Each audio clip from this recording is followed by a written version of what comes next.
तो दोस्तों, अगर आपके सामने कोई भी स्पेस का नाम लेता है तो आपके दिमाग में सबसे पहले स्पेस की एक अमेजिंग इमेज बन जाता ही होगा, जहां बहुत सारे खूबसूरत स्टार, बहुत बड़े बड़े प्लैनेट्स होंगे। लेकिन अगर आपको मैं ये कहूं कि इसी स्पेस में अगर आप गुम हो जाएं और वहां दूर दूर तक आपका मदद करने वाला कोई ना हो, देन आप इस स्पेस के दलदल में फंसते ही चले जाएंगे। तो हाँ, आज हम जिस मूवी के बारे में बात करने वाले हैं उसका नाम है ग्रेविटी, जिसे देखकर हम भी इस इंसिडेंट को थोड़ा एक्सपीरियंस ले पाएंगे। सो बिना किसी देरी के शुरू करते हैं।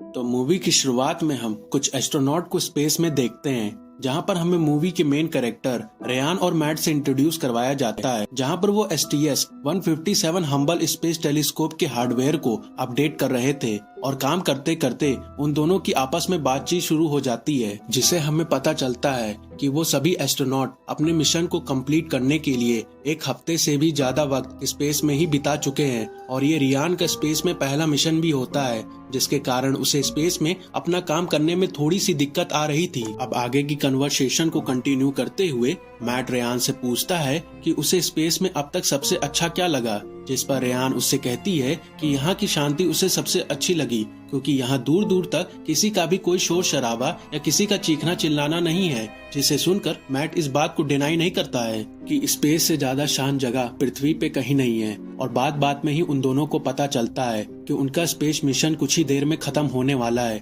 कि तभी मैट को मिशन कंट्रोल से कॉल आता है कि वो और उसके सारे क्रूमेट्स जल्दी मिशन को खत्म करके अपनी स्पेसशिप के पास पहुंच जाएं, क्योंकि रूस ने अपने गुप्त सैटेलाइट को सेल्फ डिस्ट्रक्ट कर दिया है, जिसके कारण पूरे स्पेस में उसके स्पेयर पार्ट्स इधर उधर बिखर चुके हैं और ये स्पेयर पार्ट्स उनकी स्पेसशिप को भी खराब कर सकते हैं। पर मैट उनकी और भी बातों को सुन पाता कि तभी उनका कम्युनिकेशन कंट्रोल सेंटर से टूट जाता है और देखते ही देखते मैट के सामने बहुत सारे स्पेयर पार्ट्स बिखरने लगते हैं, जिसके कारण आसपास की सैटेलाइट अपने आप ही तबाह हो जाते हैं। इसीलिए मैट अपने सारे क्रूमेट्स को स्पेसशिप की तरफ बढ़ने के लिए कहता है, लेकिन इसके लिए बहुत देर हो चुकी थी, क्योंकि उनकी स्पेसशिप का एक पैनल जहां पर रेयान मौजूद होती है वो पहले से टूट चुका था, जिससे रेयान स्पेसशिप से बहुत दूर फ्लोट करने लगती है और इसके कारण उसके स्पेस सूट में अवेलेबल ऑक्सीजन भी बहुत कम होने लगता है। रेयान स्पेस में फ्लोट करते करते उन लोगों से इतना दूर हो चुकी थी कि जिसके कारण उसका बाकी लोगों के साथ का कम्युनिकेशन ही टूट जाता है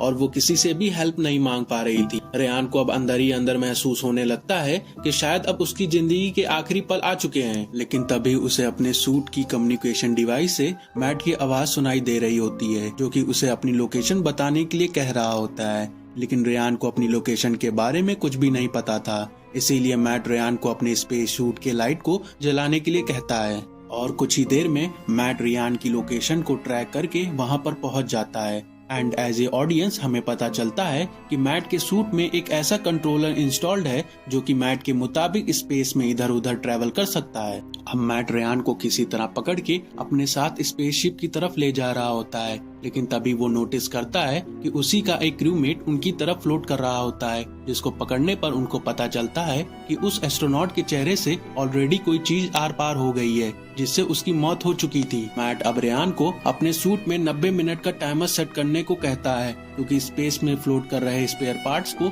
ऑर्बिट का चक्कर लगाने में ऑलमोस्ट 90 मिनट का वक्त लग रहा था और 90 मिनट के बाद वो पार्ट्स वापस उन्हीं के रास्ते में आ सकते हैं, जिससे उनकी मौत भी शायद उन्हीं के क्रू मेंबर जैसे हो सकती है। अब वो दोनों किसी तरह स्पेसशिप के पास तो पहुंच जाते हैं, लेकिन वहां पर पहुंचने पर उन्हें पता चलता है कि उनके बाकी बचे हुए क्रू मेंबर भी उस हादसे के कारण मर चुके हैं और उनका स्पेसशिप भी पूरी तरह से बर्बाद हो चुका है। इसीलिए मैट रेयान को अपने साथ इंटरनेशनल स्पेस स्टेशन की तरफ चलने के लिए कहता है, क्योंकि शायद वहां पहुंचकर वो लोग वापस पृथ्वी की तरफ जा सकते हैं। लेकिन रास्ते में ही मैट के स्पेस सूट की पावर धीरे धीरे कम हो रही थी और वहीं रेयान की स्पेस सूट का ऑक्सीजन लेवल सिर्फ 1% बचा था। पर फिर भी वो किसी तरह इंटरनेशनल स्पेस स्टेशन के पास तो पहुंच जाते हैं, पर वहां पहुंचकर उनको पता चलता है कि उस स्पेस स्टेशन के पास कोई भी मौजूद नहीं था और वहां पर पृथ्वी पे जाने के लिए कोई चीज अवेलेबल नहीं थी। इसीलिए मैट रेयान को कहता है कि शायद स्पेसशिप के अंदर अभी भी 2 से 3 स्पेस कैप्सूल तो होंगे ही,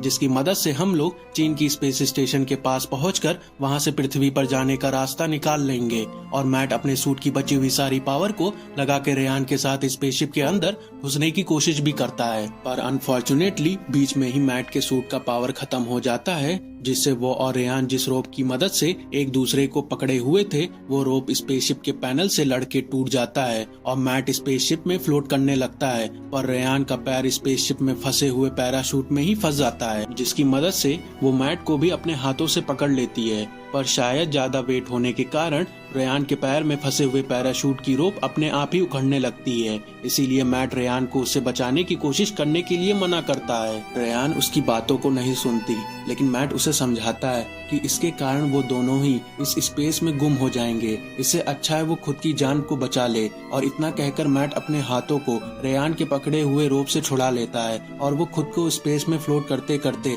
दूर चला जाता है। ऐसा करके वो रेयान की लाइफ को तो बचा लेता है, पर रेयान स्पेसशिप के अंदर पहुंचकर खुद को थोड़ा सा सेफ फील कर पाती है, क्योंकि उसके सूट का ऑक्सीजन लेवल ना के बराबर था। इसके बाद वो स्पेसशिप के कम्युनिकेशन सेंटर के अंदर जाकर मैट से बात करने की कोशिश करती है, पर इसका कोई भी फायदा नहीं होता। वहीं दूसरी तरफ स्पेसशिप में आग लगना शुरू हो जाती है, जिसे किसी तरह बच के रेयान स्पेस कैप्सूल के अंदर घुस जाती है और उसे चलाने की कोशिश करती है, पर वो स्पेस कैप्सूल उस पैराशूट के रोप से बहुत बुरी तरह से बंधा हुआ था, जिसके कारण स्पेस कैप्सूल बहुत तेजी से स्पेसशिप की तरफ बढ़ रहा होता है। लेकिन किसी तरह रेयान स्पेस कैप्सूल को कंट्रोल करके खुद की जान को बचा लेती है। अब वो स्पेस कैप्सूल से बाहर निकलकर उन सारी रोप को काटने लगती है, जिससे वो स्पेस कैप्सूल वहां से निकल पाए, और तभी उसके स्पेस सूट के 90 मिनट का टाइमर खत्म हो जाता है। देखते ही देखते वहां पर बहुत सारे स्पेयर पार्ट्स उसकी तरफ तेजी से बढ़ने लगते हैं, जिससे बचने के लिए वो वापस कैप्सूल के अंदर घुस जाती है और उसे स्टार्ट करने की कोशिश करती है। लेकिन तभी रेयान को पता चलता है कि स्पेस कैप्सूल का फ्यूल अब खत्म हो चुका है, जिससे वो बहुत फ्रस्ट्रेट हो जाती है। इसीलिए वो उस कैप्सूल में लगे कम्युनिकेशन डिवाइस से पृथ्वी पर मदद मांगने की कोशिश करती है और उसका कम्युनिकेशन डिवाइस पृथ्वी से कनेक्ट भी हो जाता है। लेकिन रेयान को तभी पता चलता है कि उसके डिवाइस का कनेक्शन किसी रैंडम इंसान से हुआ है, जिसके कारण उसे कोई भी मदद नहीं मिल सकती। और इतने सारे सिचुएशन का सामना करके अब रेयान हार मान जाती है और वो अपने कैप्सूल के ऑक्सीजन को बंद भी कर देती है, जिसके कारण वो हेलुसिनेट होने लगती है, जहाँ पर वो मैट को अपने साथ स्पेस कैप्सूल में पाती है। और मैट रेयान को मोटिवेट कर रहा होता है कि वो खुद की जान को किसी तरह बचा सकती है। और जब रेयान होश में आती है तो उसके दिमाग में एक आइडिया आता है और वो स्पेस कैप्सूल को चलाने में कामयाब हो जाती है। अब वो उस चाइनीज स्पेस स्टेशन के पास पहुंच जाती है और एक सिलेंडर की हेल्प से वो खुद को चाइनीज स्पेस स्टेशन के अंदर पहुंचने की कोशिश करती है, पर उसका सिलेंडर बीच में ही खत्म हो जाता है। पर रेयान स्पेस में फ्लोट करते करते किसी तरह चाइनीज स्पेस स्टेशन के अंदर आ जाती है। अब अंदर पहुंचकर रेयान को समझ में नहीं आ रहा होता है कि वो उस कैप्सूल को पृथ्वी पर लैंड कैसे करे, क्योंकि वहां पर सारे बटन्स और मैनुअल पर चाइनीज लैंग्वेज लिखा होता है। इसीलिए वो रैंडम किसी बटन को दबा के स्पेस कैप्सूल को चालू करने की कोशिश करती है और वो कैप्सूल चालू भी हो जाता है। लेकिन स्पेस कैप्सूल बहुत तेजी से पृथ्वी की तरफ बढ़ने लगता है, जिससे कैप्सूल के अंदर का टेम्परेचर बहुत ज्यादा हो जाता है। रेयान स्पेस कैप्सूल को कंट्रोल करने की कोशिश करती है और आखिरकार स्पेस कैप्सूल सेफली एक नदी पर लैंड करता है, जहां से रेयान बाहर निकलती है। पर उसका स्पेस सूट काफी भारी होने के कारण वो नदी के अंदर ही डूबने लगती है, पर वो किसी तरह अपनी पूरी ताकत को लगाकर खुद को नदी के किनारे लाने में कामयाब हो जाती है और इस तरह वो अपनी जान बचा लेती है। और ये मूवी यहीं पर एंड हो जाती है।